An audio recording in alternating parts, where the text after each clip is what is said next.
अपनों के लिए कभी भी कुछ करो तो उन्हें सुनाना बंद करो। हम क्या करते हैं, अक्सर अपनों के लिए कुछ करते हैं और फिर उसे सुनाते हैं, देख तेरे लिए मैंने ये किया, देख मैंने तेरे लिए ये किया, और सबसे ज्यादा वो हर्टिंग होता है। एंड कई बार मैंने देखा है, कई बार पेरेंट्स एक दूसरे को बहुत सुनाते हैं, हस्बैंड वाइफ एक दूसरे को बहुत सुनाते हैं, एंड होता क्या है, बाद में उसी शब्दों की कोई वैल्यू नहीं होती, और कई बार इसी शब्दों की वजह से लोग आपको हेट करना शुरू कर देते हैं। मधुमक्खी होती है, वो बहुत मेहनत करती है, एक एक फूल में से रस चूस के लाती है और हनी बनाती है। ये मीठा शहद सबको अच्छा लगता है, पर मधुमक्खी को कोई रखना नहीं चाहता। क्यों? क्योंकि वो मेहनत तो करती है पर वो डंक मारती है। एंड जब आप अपनों को ताने मारते हैं, दैट मीन्स आप उनको डंक मारते हैं। तो हो सकता है कि आपके काम शहद जैसे होंगे, बट अगर आपकी डंक मारने की आदत होगी तो आपके अपने भी आपसे दूर भागना शुरू कर देंगे। कई बार हमारा बिहेवियर भी अपनों के साथ इतना गलत होता है, गलत शब्दों के साथ हमारा बर्ताव भी लोगों को अपनों से दूर कर देता है। मैं तो देखती हूँ कई बार लोगों का बर्ताव इतना रूड होता है, इतना रफ होता है कि कई घरों में ऐसी हालत है कि कुछ लोग ऐसे होते हैं जो घर में आते हैं और घर वाले खुश हो जाते हैं, और कुछ लोग ऐसे होते हैं जो घर से बाहर जाते हैं और घर वाले खुश हो जाते हैं। तो जरा चेक कीजिएगा कि आप कौन सी कैटेगरी में आते हैं। रिलेशनशिप में मैं हमेशा कहती हूँ कि अपना रिमोट अपने हाथ में रखो। कई बार हम क्या करते हैं, अपना रिमोट सामने वाले के हाथ में दे देते हैं। अब उसके हाथ में है, उसकी मर्जी, उसने हंसाया आप हंसने लगे, उसने कुछ ऐसा कर दिया आप गुस्सा करने लगे। तो आप अपना रिमोट कंट्रोल क्यों किसी और को देते हैं? कई बार लोग कहते हैं मैम सामने वाले का बर्ताव ही ऐसा होता है, मैं क्या करूं, मुझे भी गुस्सा आ जाता है।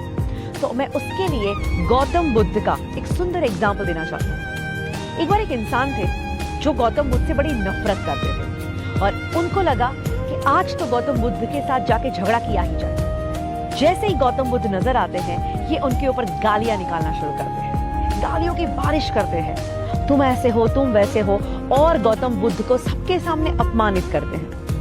इतना बोलने के बावजूद भी गौतम बुद्ध शांति से बैठे बैठे मुस्कुरा रहे हैं। वो इंसान कहते हैं, मैं तुम्हें इतनी गालियां निकाल रहा हूं और तुम मेरे सामने हंस रहे हो। गौतम बुद्ध बड़े प्यार से कहते हैं, मैं हंस रहा हूं, उसका एक रीजन है। ये कहता है, क्या रीजन है?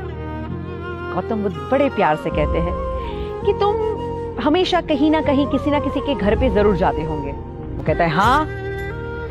ये कहते हैं कि जब तुम किसी के घर पे जाते हो तो उनके लिए उपहार लेके जाते हो, भेंट सौगात कुछ ना कुछ। कहता है, हाँ, पर इससे क्या मतलब?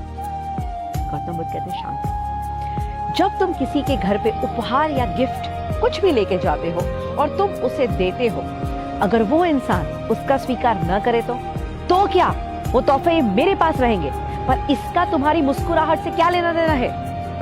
गौतम बुद्ध बड़े प्यार से कहते हैं कि देखो दोस्त, आज तुम भी मेरे घर आए और तुम ये गालियों की भेंट सौगात मेरे लिए लेके आए, बट मैं इसका स्वीकार नहीं करता और इसीलिए मैं मुस्कुरा रहा। अब इस इंसान का पूरा गुस्सा शांत हो जाता है और वो समझ पाता है कि उन्होंने जो कहा कितनी बड़ी बात है, कि मैं तो गालियां लेके आया, मैं तो अपनी नेगेटिविटी लेके आया, उनके ऊपर डालने की कोशिश की, पर उन्होंने अपना रिमोट कंट्रोल अपने हाथ में रखा और मैं उनको गुस्सा नहीं दिला पाया। तो इस स्टोरी से दोस्तों यही हमें मैसेज मिलता है कि जरूर आपके जीवन में भी ऐसे लोग होंगे जो बार बार आपको गुस्सा करवाते होंगे, बार बार आपका मूड बिगाड़ते होंगे, बट अगर आप चाहें तो अपने माइंड का कंट्रोल अपने हाथ में रख सकते हैं एंड हमेशा शांत रह सकते हैं। एंड ऑफ कोर्स ये पॉजिटिव ऊर्जा नेगेटिव ऊर्जा से कई गुना ताकतवर होती है। अगर आप शांत रहेंगे तो सामने वाला कितना गुस्सा कर पाएगा। ऐसी छोटी छोटी टिप्स अगर आप जिंदगी में फॉलो करेंगे तो डेफिनेटली आप अपने रिश्तों में और अपने नेचर में एक बहुत बड़ा पॉजिटिव बदलाव ला पाएंगे। सो मैं इतना ही कहूंगी कि आज से ही अपने रिलेशनशिप को महत्व देना शुरू कर दो, सामने वाले की कदर करना शुरू करो, उसको ताने मारना बंद करो और सामने वाले के हाथ में अपने माइंड का रिमोट देना बंद करो।